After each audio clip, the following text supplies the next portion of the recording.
নমস্কার, নবম শ্রেণীর আমার প্রিয় ছাত্রছাত্রীদেরকে স্টাডি অফ হিস্ট্রি চ্যানেলে স্বাগত। আজ আমি তোমাদের ইতিহাস বইয়ের চ্যাপ্টার 6 থেকে একটি গুরুত্বপূর্ণ 4 মার্কের প্রশ্নের উত্তর তুলে ধরব। তোমাদের আজ প্রশ্নটি হলো, দ্বিতীয় বিশ্বযুদ্ধে অক্ষশক্তির পরাজয়ের কারণগুলি লেখো। মোস্ট ইম্পর্টেন্ট একটি প্রশ্ন। তোমাদের অধিকাংশ স্কুলে এই প্রশ্নটি পরীক্ষায় এসে থাকে, তাই তোমরা ভিডিওটি স্কিপ না করে অবশ্যই শেষ পর্যন্ত দেখো। আমি তোমাদের আগের ক্লাসগুলিতে ইতিহাস বইয়ের 7টি অধ্যায় থেকে গুরুত্বপূর্ণ প্রশ্নের উত্তর টিচিং সব কিছুই আপলোড করে রেখেছি। তোমাদের নবম শ্রেণীর প্লেলিস্টে সাজানো রয়েছে, তোমরা দেখতে চাইলে অবশ্যই দেখতে পারো। তাহলে আজকে শুরু করছি। ভিডিও শুরু করার পূর্বে তোমরা যারা আজ আমার চ্যানেলে নতুন, তারা চ্যানেলটি সাবস্ক্রাইব করে পাশে থাকা বেল আইকনটি অল করে নাও। তাহলে তোমরা প্রথমে প্রশ্নের উত্তরটি ভালো করে বুঝে খাতায় লিখে ফেলো। তোমরা প্রথমে একটি প্যারা করবে, দ্বিতীয় বিশ্বযুদ্ধে অক্ষশক্তি মূলত জার্মানি, ইতালি এবং জাপান এই 3টি দেশ নিয়ে গঠিত ছিল। এই বিশ্বযুদ্ধে জার্মানির নেতৃত্বাধীন অক্ষশক্তির পরাজয়ের মূলে বেশ কিছু কারণ ছিল, যা নিম্নে তুলে ধরা হলো।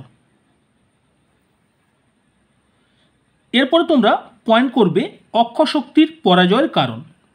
1 নম্বর পয়েন্ট, বিশ্বের সহানুভূতি মিত্রপক্ষের দিকে। দ্বিতীয় বিশ্বযুদ্ধ শুরু করেছিল অক্ষশক্তি জার্মানি, ইতালি ও জাপান। তারা সমগ্র বিশ্বকে ফ্যাসিবাদের শৃঙ্খলে আবদ্ধ করতে চেয়েছিল। অপরদিকে মিত্রপক্ষের লক্ষ্য ছিল বিশ্বে গণতন্ত্র, শান্তি ও নিরাপত্তা প্রতিষ্ঠা করা। স্বাভাবিকভাবেই বিশ্বের সহানুভূতি ছিল মিত্রপক্ষের দিকে। এমনকি অক্ষশক্তি কর্তৃক অধিকৃত দেশগুলির জনসাধারণেরও সমর্থন ছিল মিত্রপক্ষের দিকে। অত্যাচারী জার্মানরা যে দেশ দখল করত, সেই দেশকে তারা সর্বশান্ত করে দিত। এই কারণে ফ্রান্স, গ্রিস, যুগোস্লাভিয়া প্রভৃতি দেশে জার্মান আগ্রাসনের বিরুদ্ধে মুক্তিযুদ্ধ শুরু হয়। এরপর তোমরা 2 নম্বর পয়েন্ট করবে, নেক্সট পয়েন্ট, অক্ষশক্তি স্বদেশেই জনপ্রিয় ছিল না। হিটলার, মুসোলিনি প্রমুখ স্বৈরাচারী শাসকরা নিজ দেশেই জনপ্রিয় ছিলেন না। যুদ্ধজনিত কারণে প্রাণহানি, অর্থনৈতিক সংকট ও নিরাপত্তাহীনতা সাধারণ দেশবাসী মেনে নিতে পারেননি। তাই দেশে নাৎসি শাসনের বিরুদ্ধে প্রতিক্রিয়া শুরু হয় এবং একাধিকার নাৎসি শাসনের উৎখাতের চেষ্টাও করা হয়। এমনকি 1943 খ্রিস্টাব্দে হিটলারকে স্বদেশেই 8 বার হত্যার চেষ্টা করা হয় এবং মুসোলিনিকে ইতালিবাসীরা ক্ষমতাচ্যুত করেন ও তিনি দেশবাসীর হাতে নিহত হয়। এরপর তোমরা 3 নম্বর পয়েন্ট করবে, মার্কিন যুক্তরাষ্ট্রের যোগদান।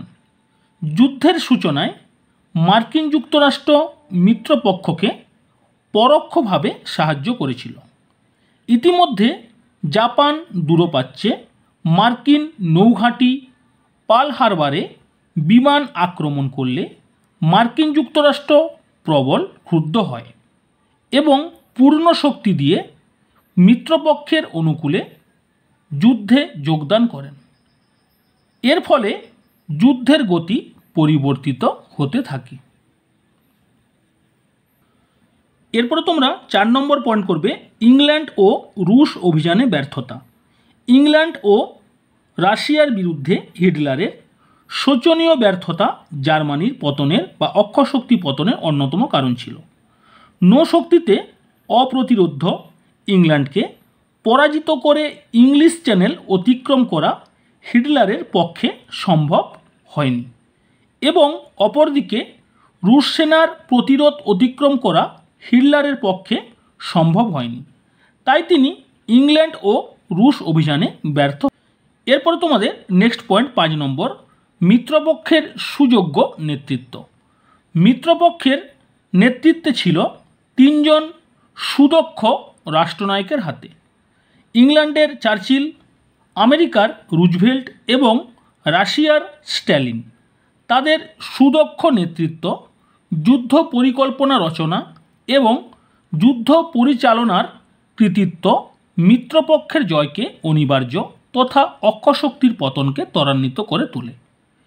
এরপর তোমরা সবার শেষে একটা প্যারা করবে, উপরোক্ত কারণগুলি ছাড়াও জার্মানির যুদ্ধাস্ত্র ব্যবহারের ত্রুটি, হিটলারের উদ্ধত চরিত্র এবং আমেরিকার অস্ত্র মিত্রশক্তিকে সরবরাহের ফলে অক্ষশক্তির পতন অনিবার্য হয়ে ওঠে। তাহলে আজ আমি তোমাদের ইতিহাস বইয়ের চ্যাপ্টার 6 থেকে একটি গুরুত্বপূর্ণ 4 মার্কের প্রশ্নের উত্তর তুলে ধরলাম। তোমাদের যদি আজকের এই প্রশ্নের উত্তরটি বা ভিডিওটি ভালো লেগে থাকে অবশ্যই লাইক করো, বন্ধুদের মধ্যে শেয়ার করো এবং কমেন্টে জানাও তোমাদের এই প্রশ্নের উত্তরটি কেমন লাগলো। আজ এখানে রাখছি, তোমরা সবাই ভালো থেকো, সবাই সুস্থ থাকো। আমি তোমাদের আবার 2-1 দিনের মধ্যে নেক্সট ভিডিও আপলোড করব।